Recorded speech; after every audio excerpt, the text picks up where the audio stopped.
Hello friend, अभय academy के YouTube channel पे आपका बहुत बहुत स्वागत है।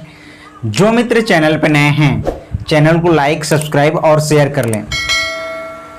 बिहार का सामान्य ज्ञान की क्लास आपको लगातार देखने को मिल रही है।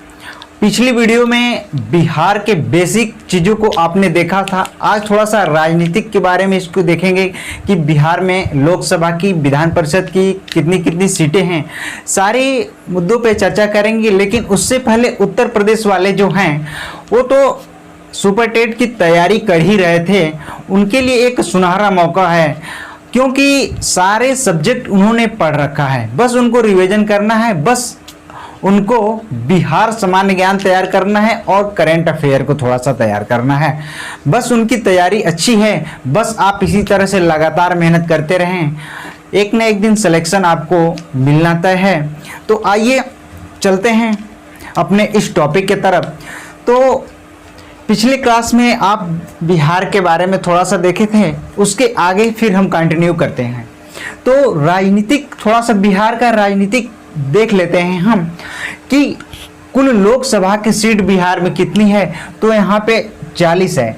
यहाँ से क्वेश्चन बनना इसलिए संभव है क्योंकि सामने लोकसभा का चुनाव है और अदर राज्य भी इसमें अप्लाई कर रहा है। तो यहाँ से जरूर एक आध क्वेश्चन टपकाने का चांस है। तो इस चीज़ को थोड़ा सा आप जानते रहेंगे तो प्रश्न करने में थोड़ा सा सहूलियत होगी। तो लोकसभा में सुरक्षित सीट कितनी है? तो लोकसभा में जो सुरक्षित सीट है वह 6 सीट है। इस पॉइंट को थोड़ा सा आप ज़्यादा केयरफुली देखेंगे। राज्यसभा में कितनी सीटें हैं? तो राज्यसभा में 16 सीटें हैं। विधानसभा की सदस्यों की संख्या कितनी है? तो 243 है। विधानसभा में सुरक्षित सीटें कितनी हैं? तो विधानसभा में सुरक्षित सीटें जो हैं 40 हैं और एससी की 38 सीटें हैं और एसटी की 2 सीटें हैं। इस प्रकार से विधान परिषद में सदस्यों की संख्या कितनी है? तो विधान परिषद में जो सदस्य की संख्या है 75 यानी कि 75 है। और बिहार के प्रमंडल की संख्या कितनी है? तो बिहार के प्रमंडल की जो संख्या है वह 9 है। महानगरों की संख्या कितनी है? तो महानगरों की जो संख्या होती है वह 19। महानगरों की संख्या एक है। सिर्फ पटना ऐसा है, यहाँ एक महानगर है यह पटना। इसके बाद नगर निगम कितने हैं? तो नगर निगम 19 हैं। इसके बाद नगर पंचायत कितने हैं? तो नगर पंचायत 135 हैं। नगर परिषद कितने हैं बिहार में? तो नगर परिषद जो हैं 89 हैं। इसके बाद पंचायतें कितनी हैं? तो 8406 बिहार में पंचायतें हैं। इस पॉइंट को आप ध्यान में रखेंगे। यहाँ से एक क्वेश्चन तो आपको मिलना तय है पेपर में। इसके बाद थोड़ा सा बिहार में प्रथम कौन कौन सी चीजें रहीं उनको थोड़ा सा हम जान लेते हैं। तो बिहार के प्रथम राज्यपाल कौन थे? तो जयराज दास दौलत राम। कौन थे? जयराज दास दौलत राम बिहार के प्रथम राज्यपाल थे। प्रथम मुख्यमंत्री कौन थे? तो श्री कृष्ण सिंह जो थे ये बिहार के प्रथम मुख्यमंत्री थे। विधानसभा अध्यक्ष कौन थे बिहार के प्रथम? तो राम दयालु सिंह ये प्रथम जो विधानसभा अध्यक्ष थे। प्रथम मुस्लिम राज्यपाल कौन थे? ये पूरे भारत की बात हो रही है, यानी बिहार की बात हो रही है, लेकिन जो ये प्रथम मुस्लिम राज्यपाल है ये पूरे भारत की बात हो रही है। इस पॉइंट में पूरे भारत की बात हो रही है। प्रथम मुस्लिम राज्यपाल जो थे डॉक्टर जाकिर हुसैन थे। इसके बाद प्रथम महिला मुख्यमंत्री कौन थे बिहार के? यहाँ पे बिहार की बात हो रही है। बिहार के प्रथम महिला मुख्यमंत्री कौन थे? तो श्रीमती राबड़ी देवी। श्रीमती राबड़ी देवी जो हैं ये प्रथम महिला मुख्यमंत्री रही। प्रथम महिला मुख्य न्यायाधीश कौन थी? तो यह न्यायमूर्ति सुश्री रेखा मनहर लाल। सुश्री रेखा मनहर लाल जो थे ये प्रथम महिला मुख्य न्यायाधीश रही बिहार की। इसके बाद बिहार से संबंधित कुछ महत्वपूर्ण तथ्य है, इसको देख लेते हैं। प्रथम अंतर्राष्ट्रीय विश्वविद्यालय कौन सा था बिहार का? नालंदा अंतर्राष्ट्रीय विश्वविद्यालय। नालंदा अंतर्राष्ट्रीय विश्वविद्यालय था। बिहार का प्रथम सॉफ्टवेयर टेक्नोलॉजी पार्क कौन सा था? यह पटना है। कौन सा है? यह पटना है। बिहार में प्रथम भारतीय प्रौद्योगिक संस्थान कौन से हैं? तो आईआईटी बिहटा, आईआईटी बिहटा। इसके बाद बिहार में प्रथम मेडिकल राष्ट्रीय संस्थान कौन से हैं? तो अखिल भारतीय आयुर्विज्ञान, यह निर्माणाधीन है, अभी इसका काम अभी चल रहा है। तो इस प्रकार से यह कुछ बिहार की सामान्य जानकारी है। यहाँ से कुछ क्वेश्चन फंसने के पूरे उम्मीद।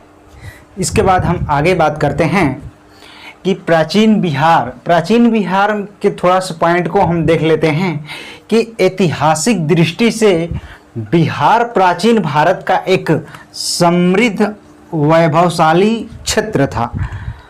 ऐतिहासिक दृष्टि से बिहार प्राचीन भारत का एक समृद्ध वैभवशाली क्षेत्र रहा है।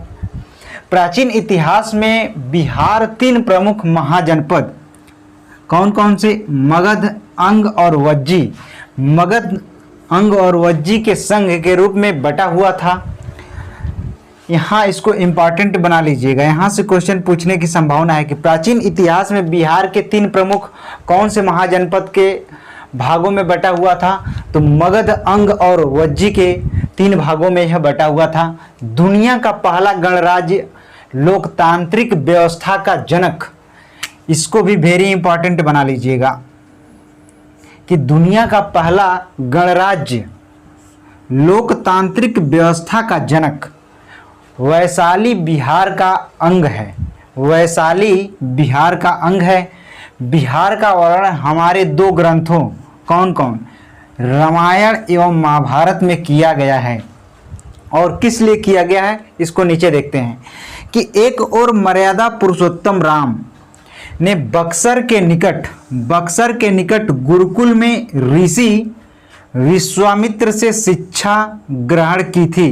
तो दूसरी ओर बौद्ध धर्म के प्रवर्तक गौतम बुद्ध और जैन धर्म के 24वें तीर्थंकर, इसको वेरी इंपॉर्टेंट बनाइएगा, यहाँ से क्वेश्चन बनते हैं कि 24वें तीर्थंकर महावीर को बिहार के ऐतिहासिक भूमि से ही ज्ञान प्राप्त हुआ है। यहाँ से क्वेश्चन कभी कभी पूछ लेता है कि जैन धर्म के 24वें तीर्थंकर कौन है? तो महावीर। फिर इसके बाद बिहार के ऐतिहासिक भूमि से ही ज्ञान इनको प्राप्त हुआ है। इसके बाद थोड़ा सा हम देख लेते हैं कि वैदिक काल की नदियाँ को इसको किस नाम से जाना जाता था? तो सतलज को वैदिक काल में किस नाम से जाना जाता था? तो शतुद्री के नाम से सतलज को जाना जाता था। शतुद्री के नाम से इसको जाना जाता था। और व्यास को बिपाशा के नाम से जाना जाता था। किस नाम से जाना जाता था? बिपाशा के नाम से जाना जाता था। और रावी को परशुड़ी के नाम से जाना जाता था। झेलम को वितिस्ता के नाम से जाना जाता था।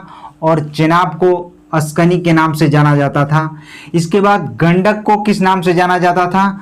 तो सदा नीरा के नाम से गंडक को जाना जाता था। इसके बाद सिंध को जो सिंधु के नाम से जाना जाता था। और घग्गर को दृश्य द्वती की और या सरस्वती 2 नामों से जाना जाता था। इस प्रकार से वैदिक काल ये नदियां हैं और वैदिक काल में इन नदियों को किस नाम से जाना जाता था, इस प्रकार। इसके बाद हम 16 महाजनपद और उनकी राजधानी की चर्चा थोड़ा सा हम कर लेते हैं। अंग की राजधानी जो रही थी यह चंपा और मगध की राजगिरी और गिरिब्रज 2 जगह इसकी राजधानी थी। वज्जी की वैशाली थी। मल की कुशीनगर और पावा, इसकी भी 2 राजधानियां हुआ करती थी। काशी की वाराणसी और कोसल की श्रावस्ती। इसके बाद वत्स की कौशाम्बी, चेदी की सुक्तिमती। इसके बाद कुरु की इंद्रप्रस्थ राजधानी हुआ करती थी। पंचाल की अहिच्छत्र या काम्पिल, इसकी भी 2 नामों से इसको जाना जाता था। सुरसेन यानी कि इसकी राजधानी मथुरा हुआ करती थी। मत्स्य की विराटनगर और अवंती की उज्जैनी और माहिष्मती। गंधार की तक्षशिला, अस्मक का पटना, कंबोज का हाटक। इस प्रकार से यह 16 महाजनपद हैं, इसको आप नोट डाउन कर लीजिएगा। यहाँ से हर पेपर में क्वेश्चन बनते हैं और वैदिक काल की नदियाँ से भी हर पेपर में क्वेश्चन बनते हैं। ये वेरी इंपॉर्टेंट तथ्य है। थोड़ा सा हम साइड हो जाते हैं, आप इसका स्क्रीनशॉट बना लें, क्योंकि यहाँ से जरूर एक क्वेश्चन बनेगा। इस वीडियो से जरूर 1-2 क्वेश्चन बनेगा पेपर में, ये मेरा दावा है। तो आप थोड़ा सा इसको केयरफुली तैयार करेंगे और हमें कमेंट बॉक्स में ज़रूर बताएंगे कि कैसा रहा आज का क्लास। आप ज़रूर बताएंगे। जो मित्र पहली बार चैनल पे आए हैं, चैनल को प्लीज़ सब्सक्राइब कर लें और दूसरे के पास थोड़ा सा शेयर करें।